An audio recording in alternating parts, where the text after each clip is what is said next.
I am Master Jambai, also known as Multi-Topic Top. Welcome to Seal Guidebook, episode number 3. I hope you guys will enjoy. Today we are covering Mr. Santa, the one with the beard, the one with the theme you're currently listening to, Olaf. I hope you guys will enjoy this Seal review. Let's do this.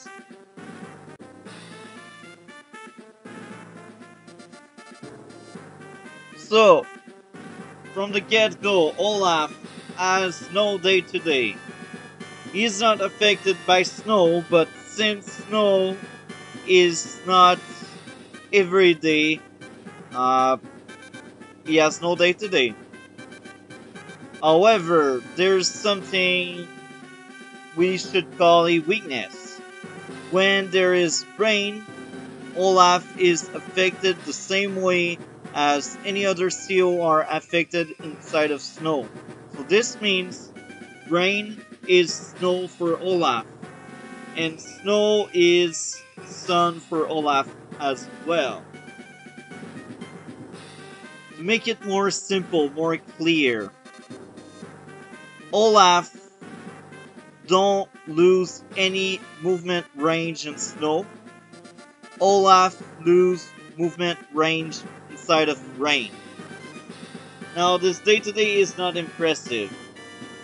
We cannot really call it a day-to-day because you don't see rain and snow every day. With that being said, Advanced Wars by way of place the guy tier 2, I personally place Olaf tier 3.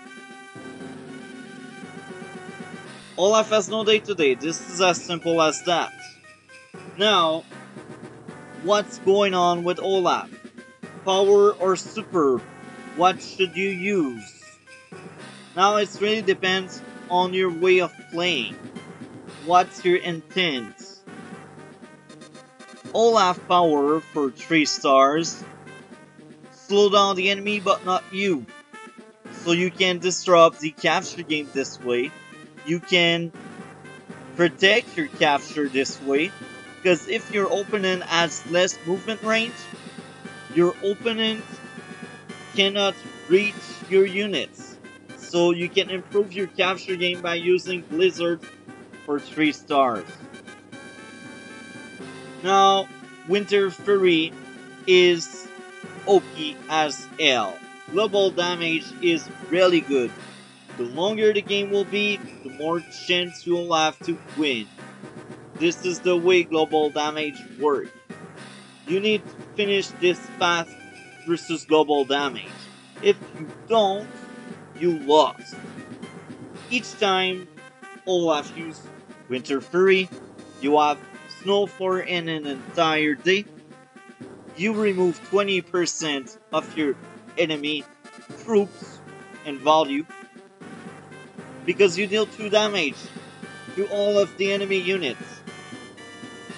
So if the enemy has built any tank, any unit during his turn, he will lose money. That will hurt him really bad. So with that being said, Winter Fury or Blizzard, which one is better? As I said, it's depend on your intent, it's depend on your tactic. If you want a good capture game, use Blizzard. If you want to save your victory, if you want to play safe and increase your chance on winning, use your super. Because the more Winter Fury you will get, the more damage your enemy will receive, and the more chance you will have to win. But Blizzard is still very strong. It's still very good if you plan on having a good capture turn, or if you're scared by a good push by Max or Jess, or if you see Adder having his power, you can use Blizzard. So this time, for a turn, Adder won't use his power, and you will be able to rebuild your troops.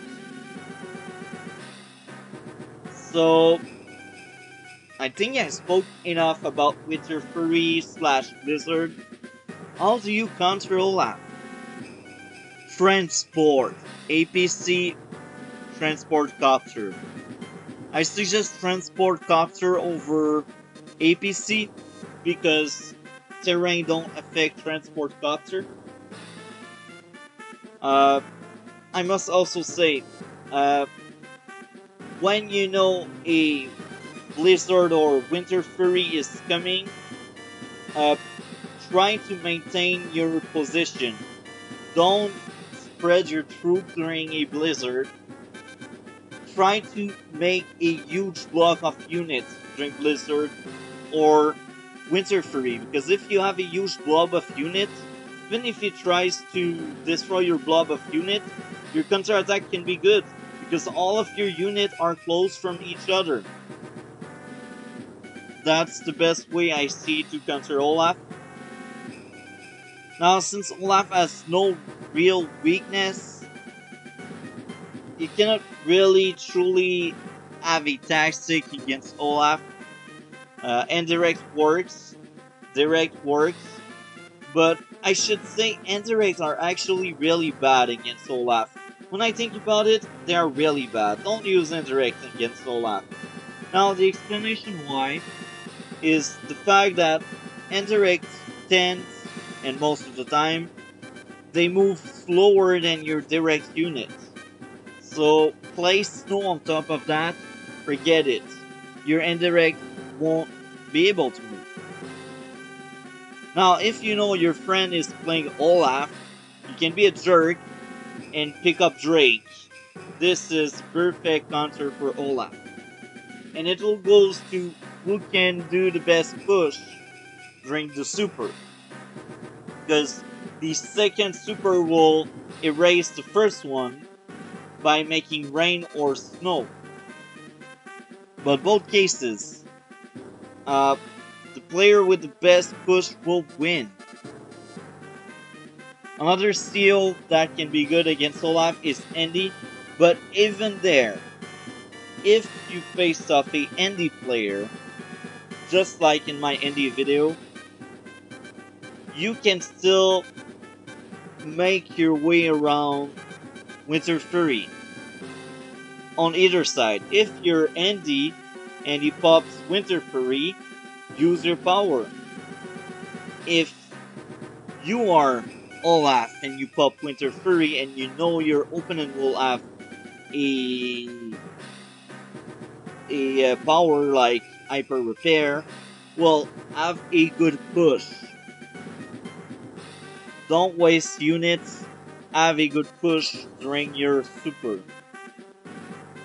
Now, I think I spoke enough about Olaf. He is one of my favorite seal. Most of my league game when it's tier 2, I tend to play Olaf. But I also like Eagle a lot. Now I say tier 2 Olaf, but in my own opinion, he should be tier 3. He is not tier 2 material because he is lacking the day-to-day.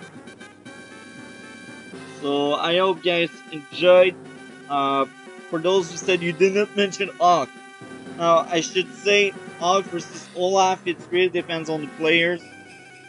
Hawk has a much better day-to-day, but Hawk is much slower to charge his super. So at the end of the game, Olaf will get more super, but Hawk will be able to do more damage on a day-to-day basis. So I think Olaf and Hawk are pretty similar. None of them counter the other one, as I said, because Olaf super is faster, but Hawk's day-to-day is better. And Hawk super is better as well, but it's much slower, so you cannot really say it's better. It costs so much more. It costs you 2 more stars. And this is okay. If that was not the case, Hawk would be broken, because Hawk in itself is a good seal. So, I hope guys enjoyed. Like, comment, and subscribe. We will see each other in future video. Have a great day.